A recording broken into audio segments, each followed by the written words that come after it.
Let's do Science and Technology PT 365 May 2020 to Jan 2021.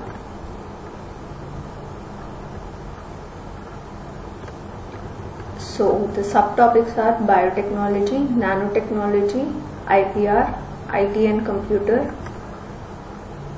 and then we have space, research and development, health, and then defense, awards, alternative energy, and then miscellaneous. So we'll quickly do why is it a news, and a detailed part we'll do it in the next video. So DNA Technology Use and Application Regulation Bill 2019. Why was it in news? Because Parliamentary Standing Committee on Science and Technology has expressed concerns over some of the provisions of DNA Technology Use and Application Regulation Bill. So what does this bill contain?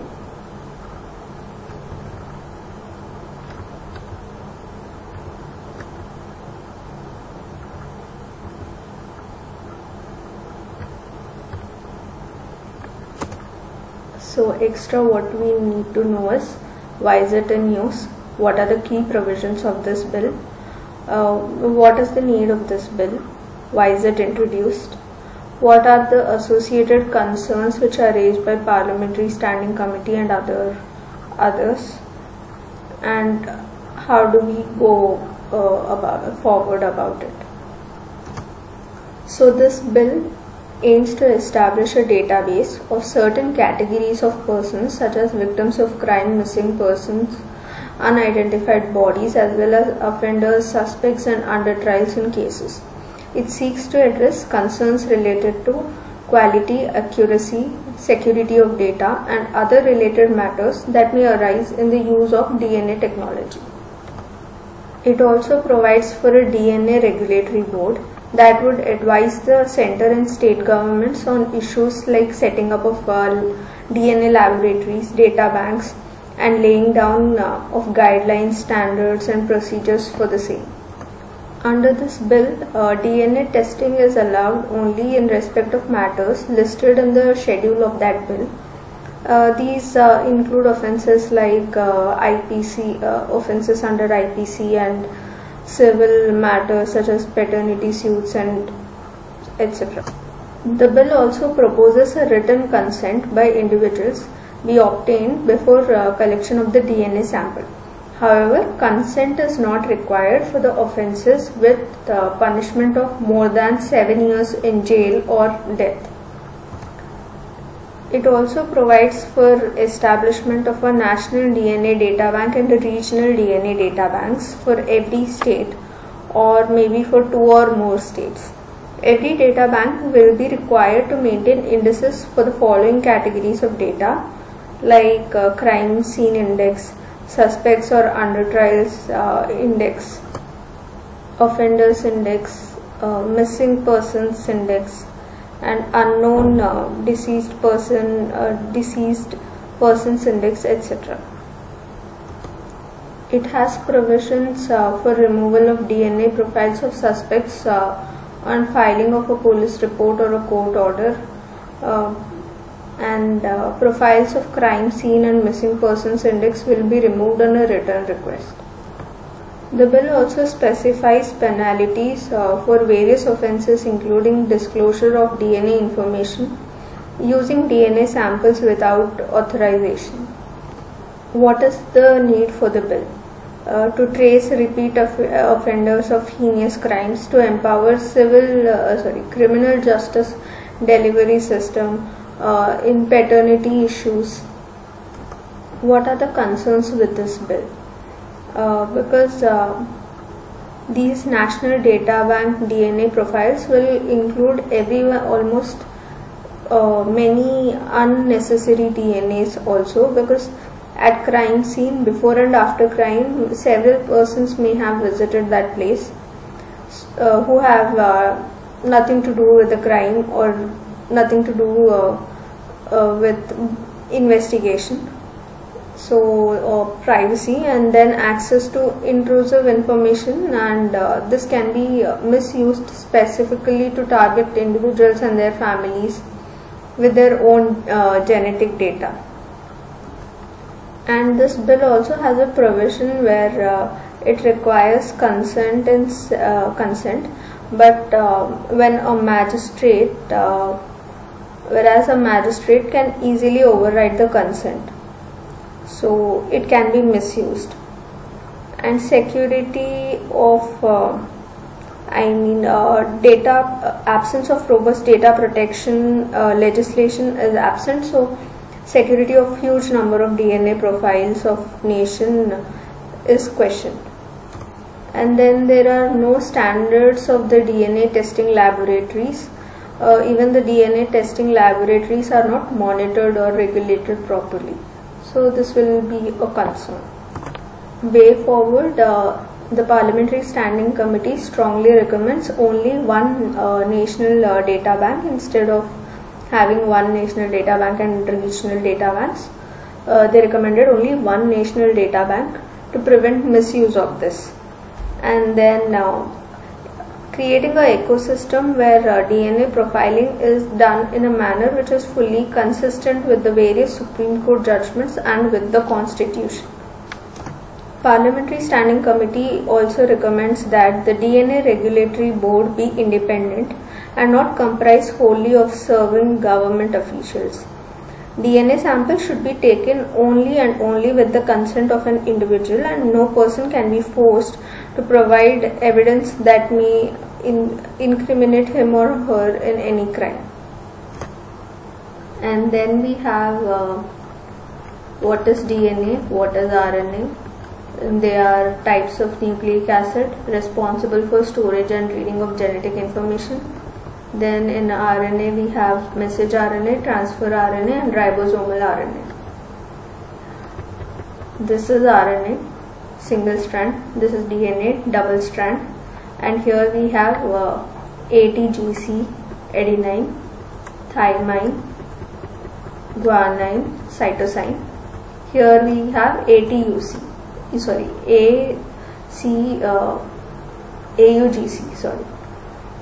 adenine, guanine, cytosine, uracil. The differences are given in this table. This is made up of ribose sugar molecule. This is made up of D-ribose sugar molecule. 2 strands, single strand. AUGC, ATGC forms in the nucleus and then moves to other regions. Found in nucleus, and small amount is found in mitochondria. More resistant to damage, less it is vulnerable to damage. Converts genetic information within DNA. DNA replicates and stores genetic information. So what are the provisions of this bill? Regulation of DNA, of use of DNA. DNA testing is allowed only in matters specified in the list. Consent is required. A national database and a regional database, and a DNA regulatory board.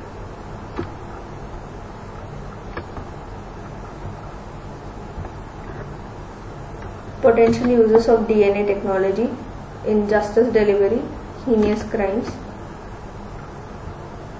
and then we have it in delivery of justice, conviction, and investigating authorities can use. In health, one can diagnose genetic diseases like sickle cell disease, and new vaccine can be developed. Identify pathogens and trace disease outbreaks. In agriculture, for plants which can provide resistance to diseases and everything. Industries, production of proteins from waste, production of chemical compounds of commercial importance. Others, missing person, unidentified deceased person, and identifying migration patterns. And then we have mRNA vaccine, which is message RNA vaccine. we have seen here. Messenger RNA are copies of genetic code. A process called transcription is taken place and transports these copies to ribosomes, which are the cellular factories that facilitate the production of proteins from this code. Why is it a news? Recently, India's first indigenous mRNA vaccine got DCGI's not for human trial. Drugs Controller General of India. So what are the benefits of RNA vaccines? They are safe and non-infectious. Efficacy is more. Production is more rapid. They can generate stronger immunity. So efficacy is more. Well tolerated. Few side effects. RNA vaccines are not made up of pathogen particles or inactivated pathogens, so are non-infectious. RNA strand in the vaccine is degraded once the protein is made. So about mRNA vaccine, introducing an mRNA sequence which is coded for a disease, specific antigen. This antigen is recognized by the immune system and it gets ready for fighting. mRNA vaccine teaches our cells how to make protein and it triggers our immune system inside our bodies. That immune response which produces antibodies is what protects us from getting infected if the real virus enters our body. mRNA vaccines can be delivered using a number of methods via blood or muscle or lymph node or etc.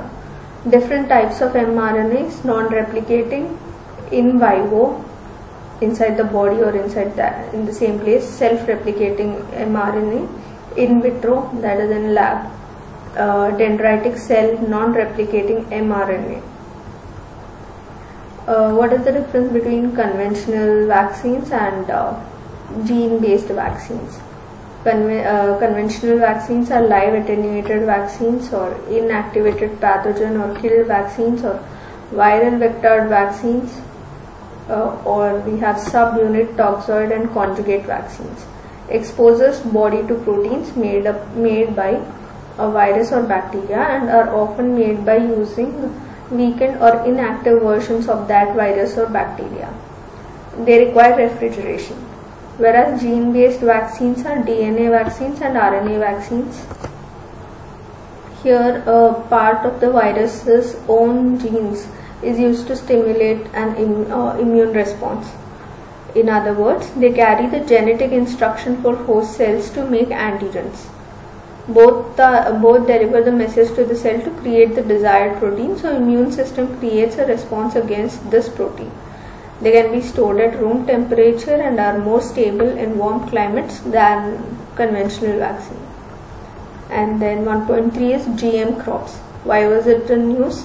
Recently, Pune-based Agharkar Research Institute, an autonomous institute of Department of Science and Technology, mapped two genes RH14, RH18 in wheat.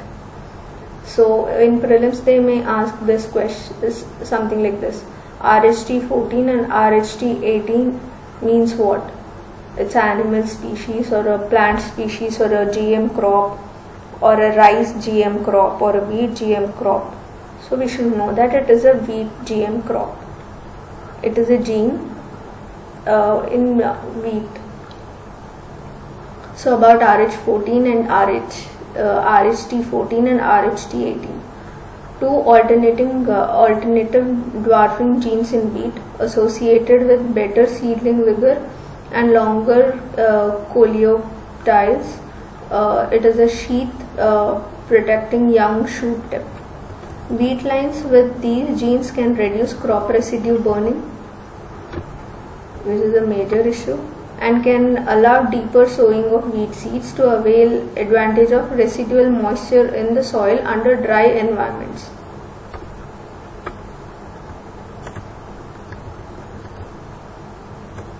What are GM crops? GM crop has been a gene artificially inserted into it from another species to give it some desired properties like pest resistance, herbicide tolerance, drought resistance, etc. Currently, only GM crops permitted for cultivation in India is BT cotton, but cultivation of illegal GM crops like brinjal, soyabean, etc. have been reported from across states.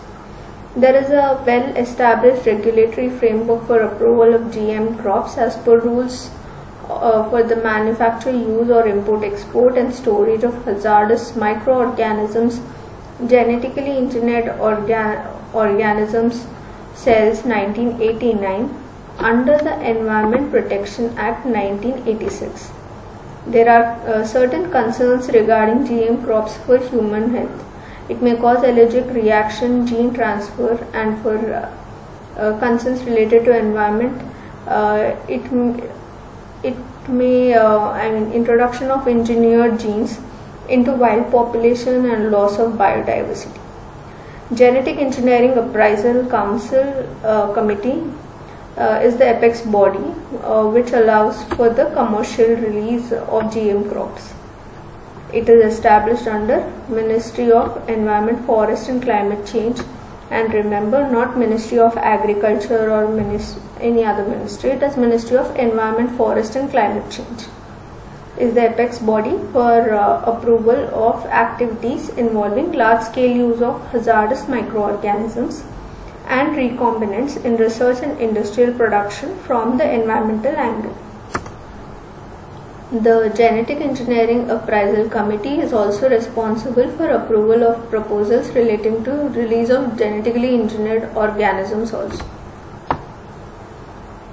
and products into the environment, including experimental field trials. So it approves large-scale use of hazardous microorganisms and recombinants in research and industrial production, as well as genetically engineered organisms released into the environment for experimental or field trials. Other related news: mandatory no GM certificate for food imports.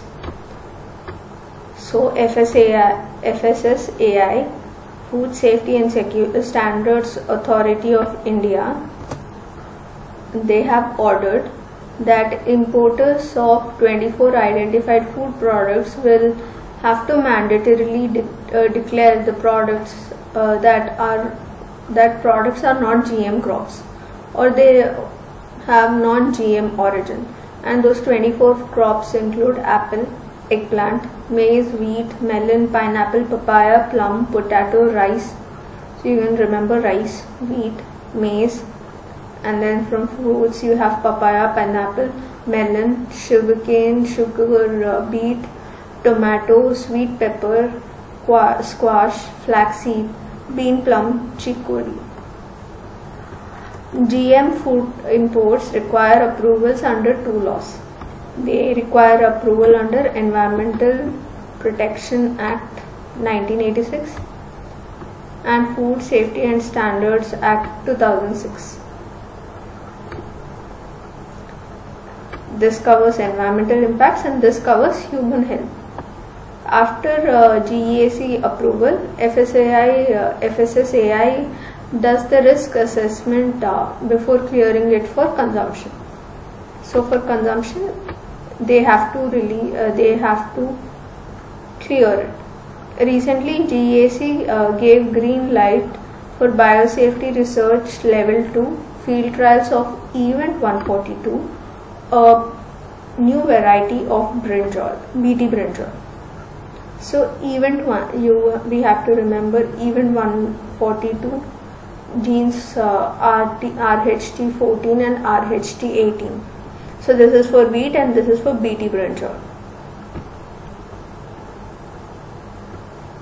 The next topic is genome sequencing. Why is it a news? Results of Indigen program, CSIR resource, were recently published. So what is this Indigen program, which is published by Council of Scientific and Industrial Research recently? It aims to undertake whole genome sequencing of 1,000 Indian individuals representing diverse ethnic groups from India. It is funded by CSIR, which is an autonomous body and is the largest R&D organization in India under Ministry of Science and Technology. Its objective is to create a pilot data set to enable genetic epidemiology of carrier genetic diseases towards enabling affordable carrier screening approaches in India. So this collects 1,000 Indian individuals' genes sequences of diverse ethnic groups, and this is to enable genetic epidemiology or study of diseases, genetic diseases. That is the reason that they are collected. It is also a precursor to a much larger exercise to map the whole population's genome. And now CSIR has announced the conclusion of whole genome sequencing of 1,008 Indians from different populations across the country. It was found that 32% of genetic variations in Indian genome sequences are unique compared to global genomes. That is the reason they have conducted this experiment or this thing. So, because our genomes vary from the global genomes, and it varies by 32%. And the computational analysis led to identification of so many more single nucleotide variants in the Indian genome dataset. Significance of this product: understanding the Indian variation, understanding the epidemiology of genetic disease, carrier screening. Carrier is from parents to the kids or to the child, so it determines chances of having a child with genetic disorders, applications for expectant couples. Then pharmacogenetic, study of various genes and their effect and their response of a particular type to a drug, and tests to prevent the adverse drug reaction. Understanding genetic diversity on a population scale, making genetic variants frequencies available for clinical applications. And it is also done for understanding genome. Study of entire genome sequence will help scientists understand how the genome as a whole works.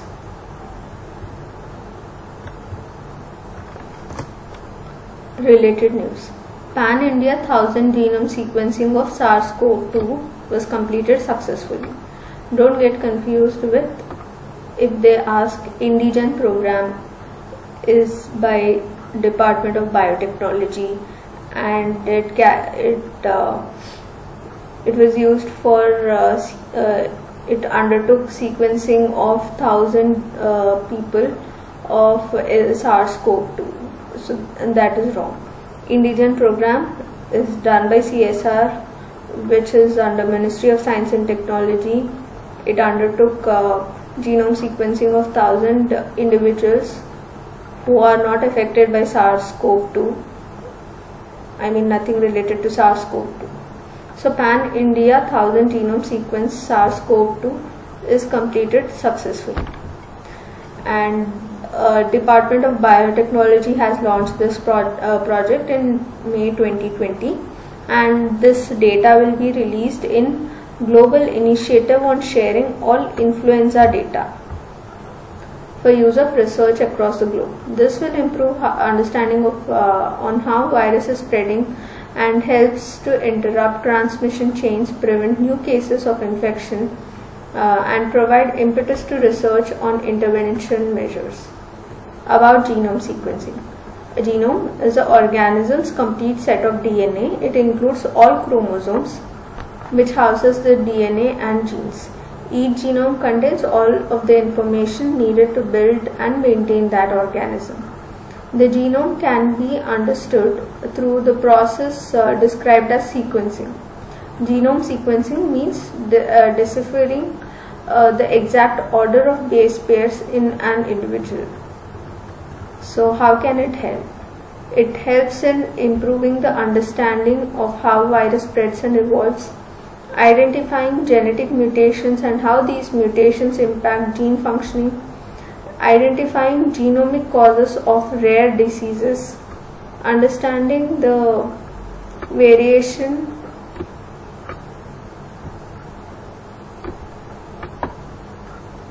in complex diseases, revealing population level predispositions to diseases. And Human Genome Project, it is international research effort, entire human genome, to determine the DNA sequence of entire human genome, started in 1990, completed in 2003.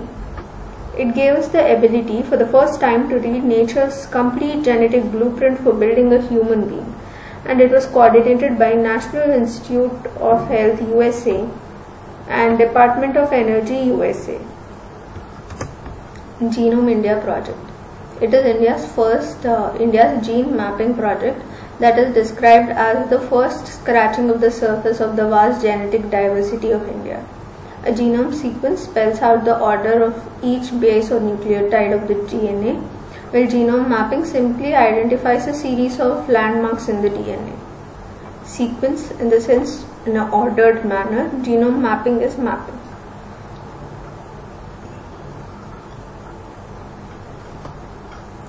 It hopes to find a grid after collecting 10,000 samples in the first phase from across India to arrive at a representative Indian genome. It was cleared by Department of Biotechnology, Ministry of Science and Technology in Jan 2020. It involves 20 leading institutions including IISc Bangalore and few IITs. Other important news, and why are there in news? Biopesticides. Why is it in news? Recently, Institute of Pesticide Formulation Technology under Ministry of Chemicals and Fertilizers has developed a biopesticide formulation for insect control in seed spice crops. More on news. The formulation has good shelf life, safe to use and safe to user and environment, and it may be effectively used for controlling different agricultural insects. For controlling losses from the insects, large amount of synthetic chemical pesticides are used in seed crops, resulting in higher levels of pesticide residue in seed spices, which leads to risk for human health and environment. It is based on entomopathogenic fungus Verticillium lecanii, entomopathogenic fungus Verticillium lecanii. I'm sorry if I spelled it wrong. About pesticides. Biopesticides. Biopesticides are formulated form of active ingredients based on microorganisms. That is the reason they are called biopesticides, such as bacteria, fungus, nematodes, or naturally occurring substances including plant extracts, semiochemicals, or insect pheromones. Advantages of using them: they are less toxic, they affect only the target pest and closely related organisms, not overall ecosystem, effective in very small quantities and often decompose quickly. Types: we have microbes, then organisms like bacteria, fungi, Bacillus bt cotton, bt brinjal, Bacillus thuringiensis. These include plant material. So microbes. One type is microbes like Bacillus thuringiensis, more targeted in their activity than conventional chemicals.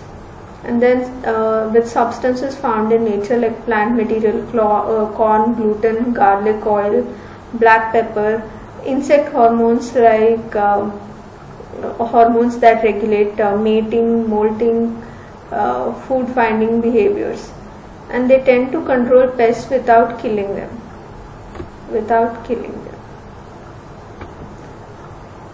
Plant incorporated protectants.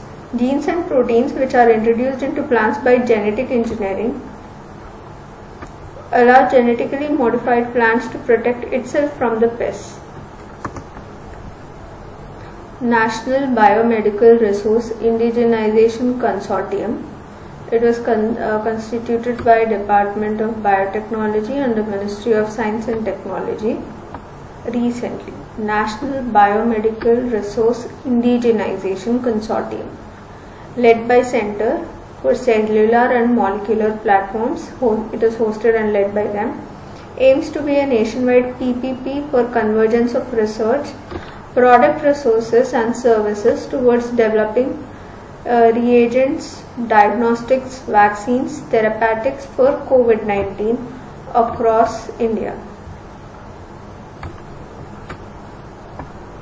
It is a Make in India initiative for biomedical research and innovative products to promote import substitution and exports.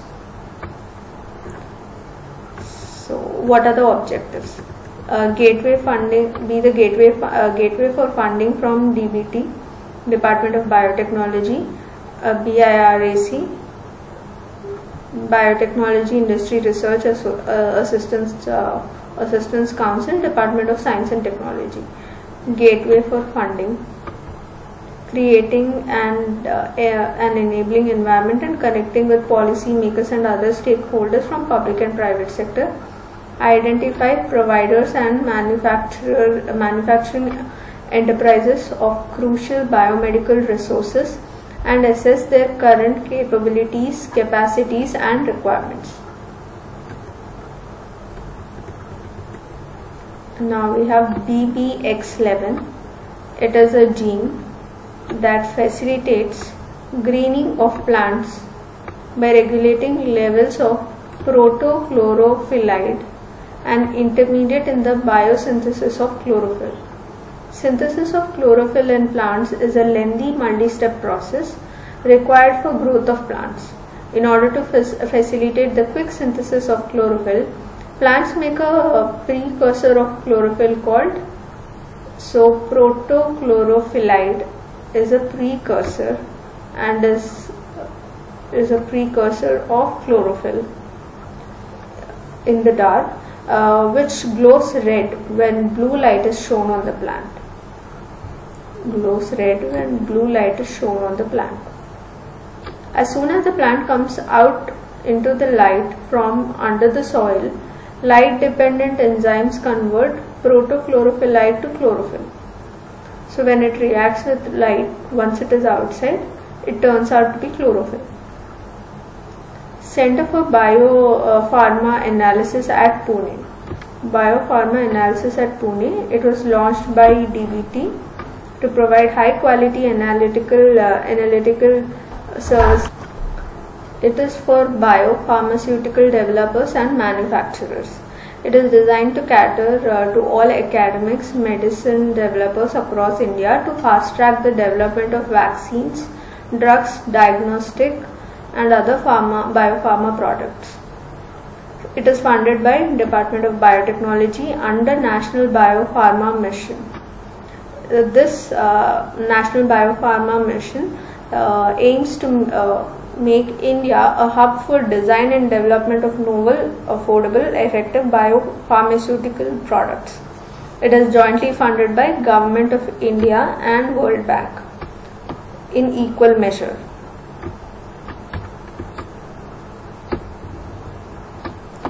So, BIRAC under DBT is the implementation partner.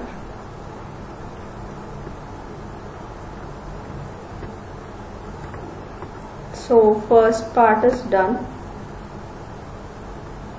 The second part is about nanotechnology, which we'll be doing in the next video. Thank you.